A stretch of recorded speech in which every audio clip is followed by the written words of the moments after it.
Chris, you know, one of the biggest problems facing our young people these days is bullying, and unfortunately it's probably been around as long as we have. But as with much of life, it's not exactly what happens to you, but how you handle it. And here with a very unique way to look at the problem is Lori Costu. She is a local author who wrote a very special book, and it is attracting a lot of attention. Lori, welcome. Thank you. First of all, tell us about your book and these interesting characters that we've been looking at. Well, the main character, Sherpa, is 16 years old, and she's from the 24th century, where normal life includes robots doing dishes and cars flying. But her life changes forever when she is tasked with saving the future from an evil dictator, General Avil. She doesn't know what to do, and she needs help, so she uses a time travel device invented by Dr. Lichtenstein to go through time and meet historical figures like Amelia Earhart and Neil Armstrong, but when they were kids about to make a mistake that would change the course of history.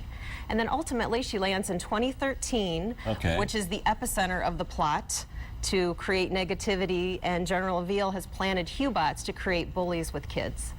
Now, as with a lot of us, the way we learn, it is through examples and through parables. You know, the Bible's full of parables. You've written this book to kind of give a way of approaching the situation or the problem of bullying. How's that? Well, Sherpa has to learn herself, so the kids can engage in the characters and they can learn vicariously.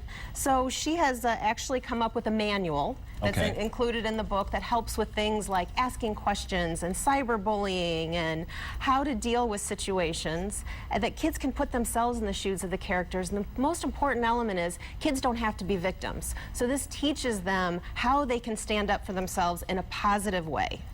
Why did you decide to write this? You know, I've had 20 years of business experience, and I've noticed that the most effective people and teams have tools and techniques that make them successful, and they help deal with conflict. So when I was trying to survive middle school and high school, would you want to go back to those years? No, not at all. So, you know, I'm a mom, and so every day I'm reminded by my kids that they don't want to be told anything. Sure. So I created this fun adventure story where the messages of anti-bullying and positivity and making good choices are wrapped up in the story. So kids can engage in that, and then they can learn through the characters that you can make good decisions in a good way that impact the rest of your life. And you've had a very good response with the book. A lot of your kids right now may be reading this book in school. Where all is it available? It's on Amazon. It's also a Nook book, and some of the independent stores are carrying it. And the most fantastic thing is that kids who don't like to read are loving the story because it is a fun, fast-paced adventure.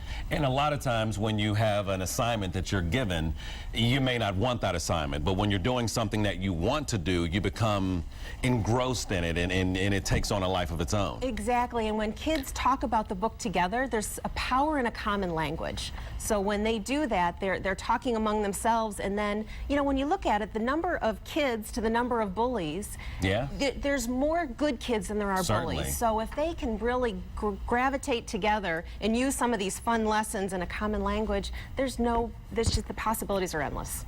Well, it was great speaking with you. Good luck with the book, and it looks very compelling. We will have to talk to you later to see how it continues to develop. Thank you. Absolutely.